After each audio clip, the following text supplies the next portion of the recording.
Hello বন্ধুরা, wbporashona.com চ্যানেলে সবাইকে স্বাগত। আজ আমরা দশম শ্রেণীর জীবন বিজ্ঞানের উদ্ভিদের সাড়া প্রদান এবং রাসায়নিক সমন্বয় এই অধ্যায়ের একটি গুরুত্বপূর্ণ প্রশ্নের উত্তর তোমাদের সাথে আলোচনা করব। শুরুতেই জানিয়ে রাখি, wbporashona.com বাংলার প্রথম ডিজিটাল প্রশ্ন উত্তর সহায়িকা। পাঠ্য বিষয়ের বিভিন্ন প্রশ্নের উত্তর আলোচনা তোমরা যদি বিনামূল্যে পড়তে চাও তবে এখনই ভিজিট করো আমাদের ওয়েবসাইট wbporashona.com এ। লিঙ্ক ডেসক্রিপশন বক্সে দেওয়া রয়েছে। তোমরা যারা হোয়াটসঅ্যাপ ইউজ করো তাদেরকে বলছি, চাইলে আমাদের হোয়াটসঅ্যাপ চ্যানেলে জয়েন হয়ে যেতে পারো, তারও লিঙ্ক ডিসক্রিপশন বক্সে দেওয়া রয়েছে। আর যারা আমাদের ইউটিউব চ্যানেলটাকে এখনও সাবস্ক্রাইব করোনি তাদেরকে বলছি, প্লিজ সাবস্ক্রাইব করে পাশে থাকা বেল আইকনটা প্রেস করে দাও। শুরু করছি আজকের আলোচনা। কৃষিকাজে কৃত্রিম অক্সিনের ব্যবহারিক প্রয়োগ লেখো। এত ইম্পর্টেন্ট প্রশ্ন লাইফ সায়েন্সে খুব কম আছে, ভীষণ ভীষণ ইম্পর্টেন্ট, পরীক্ষায় আসে, টেস্টে আসে, মাধ্যমিকে আসে।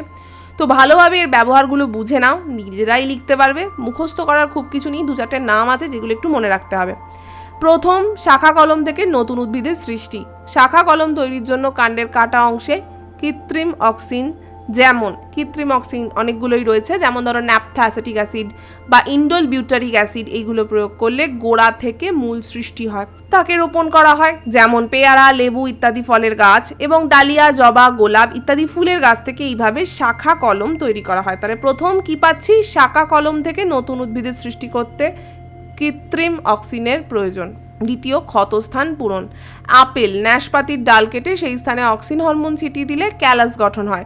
এই ক্যালাস গঠনের মাধ্যমে সেই ক্ষতস্থান আবার রিপেয়ার হয়ে যায়। এর ফলে সেইখানে জীবাণু দ্বারা সংক্রমণ হয় না। পরের অংশে তো যাবো, তার আগে একটা অন্য বিষয় তোমাদের সাথে শেয়ার করতে চাই। তোমরা ক্লাস 10-এ উঠেছো, পড়াশোনা খুব মন দিয়ে করতে হবে এবং সেটা প্রথম থেকেই করতে হবে। তো কি করবে, প্রতিটা সাবজেক্ট ভালো করে পড়বে, প্রতিটা অধ্যায় খুঁটিয়ে খুঁটিয়ে পড়বে এবং এক একটা অধ্যায়ের ওপর ইন্ডিভিজুয়াল পরীক্ষা দাও। তাহলে তোমরা বুঝতে পারবে সেই পার্টিকুলার চ্যাপ্টারটা কতটা তৈরি হয়েছে। তো কি করে এটা করবে, তোমাদের চিন্তার কারণ নেই, বাবা মা টিচার কাউকে বিরক্ত করতে হবে না। wbporashona.com তোমাদের জন্য নিয়ে এসেছে চ্যাপ্টার টেস্ট ইবুক সিরিজ। কি থাকছে, প্রতিটা সাবজেক্টের প্রতিটা অধ্যায়ের ওপর চ্যাপ্টার টেস্ট, প্রশ্নপত্র এবং তার মডেল উত্তরপত্র। তো তোমরা কি করবে, মন দিয়ে পড়ে ওই প্রশ্নপত্র পরীক্ষা দেবে এবং তারপর আমাদের দেওয়া উত্তরপত্রের সাথে তোমরা নিজেরা কি লিখেছো সেটা একটু চেক করে নেবে, তাহলেই বুঝে নিতে পারবে তোমাদের প্রিপারেশন কেমন।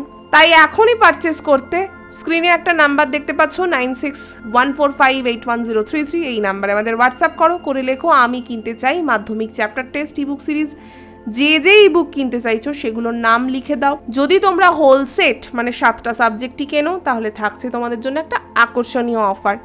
তোমাদের হোয়াটসঅ্যাপ পেলেই আমাদের টিম রেসপন্ড করবে, পেমেন্ট পেজ পাঠানো হবে। সেখানে পেমেন্ট কমপ্লিট করার 24 ঘন্টার মধ্যেই ইবুকগুলো আমরা তোমাদের হোয়াটসঅ্যাপে পাঠিয়ে দেবো। আরও যদি কিছু জানতে চাও, ওই একই নাম্বারে সোম থেকে শনি সকাল 11টা থেকে সন্ধ্যে 6টার মধ্যে আমাদের সাথে কন্ট্যাক্ট করতে পারো। চলে এলাম বাকি যে আলোচনা। 3 নাম্বার কি পাচ্ছি, আগাছা দমন। একবীজপত্রী ধান, গম, যব প্রভৃতি ফসল উৎপন্ন হয় যে সমস্ত শস্য ক্ষেত্রে, সেখানে কৃত্রিম অক্সিন কোনটা, মিথাইল ক্লোরোফেনক্সি অ্যাসিটিক অ্যাসিড, এইটা ব্যবহার করলে কি হবে, দ্বিবীজপত্রী আগাছা নির্মূল হবে। তাহলে আগাছা বাড়লে কি হবে, ফসলের ক্ষতি হবে, তাই আগাছা দমন করা হচ্ছে সেই কৃত্রিম অক্সিনের মাধ্যমে, তাই ফসলের কোনো ক্ষতি হয় না। এবং অপরিণত ফলের মোচন রোধ, যেটা প্রোডাকশানে খুবই ইম্প্যাক্ট ফেলে। আমরা চারপাশে যে সমস্ত শস্য ফল পাচ্ছি সেগুলো যদি অপরিণত অবস্থায় ঝরে পড়ে তাহলে আমরা সেগুলো পাবো না, তাই সেই মোচন রোধ করার প্রয়োজন। তার জন্য কি করতে হবে, ফলের বৃন্ত থেকে ঝরে পড়ার কারণ হলো এই মোচন স্তর সৃষ্টি। বৃন্ত ও ফলের সংলগ্ন অঞ্চলে এই স্তর সৃষ্টি হয়। এই অঞ্চলের কোষ প্রাচীরের পেকটিন ও পলিস্যাকারাইড উৎসেচক দ্বারা পাচিত হয়, তার ফলে বৃন্ত থেকে ফলের মোচন ঘটে। কৃত্রিম অক্সিন, কৃত্রিম জিব্বেরেলিন ও কৃত্রিম সাইটোকাইনিনের প্রয়োগে পেকটিন ও পলিস্যাকারাইড পাচক উৎসেচকগুলির ক্রিয়া বিলম্বিত হয়, ফলে মোচনও একটু দেরিতে হয়। দেরিতে হলে কি হবে, ফল পেকে যাবে, মানে পরিণত হয়ে যাবে, সুতরাং তখন আর অসুবিধা হবে না। আজকের পর্ব এখানেই শেষ করছি। কেমন লাগলো আজকের আলোচনা তা আমাদের অবশ্যই কমেন্ট করে জানাবে। ভালো লাগলে লাইক আর শেয়ার করো। তোমরা যারা এই অধ্যায়ের আরও প্রশ্ন উত্তর বিনামূল্যে পড়তে চাইছো তাদেরকে বলছি আমাদের ওয়েবসাইটে ভিজিট করো, লিঙ্ক ডেসক্রিপশন বক্সে থাকছে। ডেসক্রিপশন বক্সে এখন থেকে থাকছে আরও অনেক কিছু, সেটা হচ্ছে বিভিন্ন পর্ব, বিভিন্ন সাবজেক্টের লিঙ্ক। তোমরা চাইলে সেই পর্বগুলো আবার শুনে ফেলতে পারো। আজকের মতো এটুকুই, আবার ফিরে আসবো অন্য কোনো দিন অন্য কোনো পর্ব নিয়ে। ততক্ষণ মন দিয়ে পড়াশোনা করো। টাটা।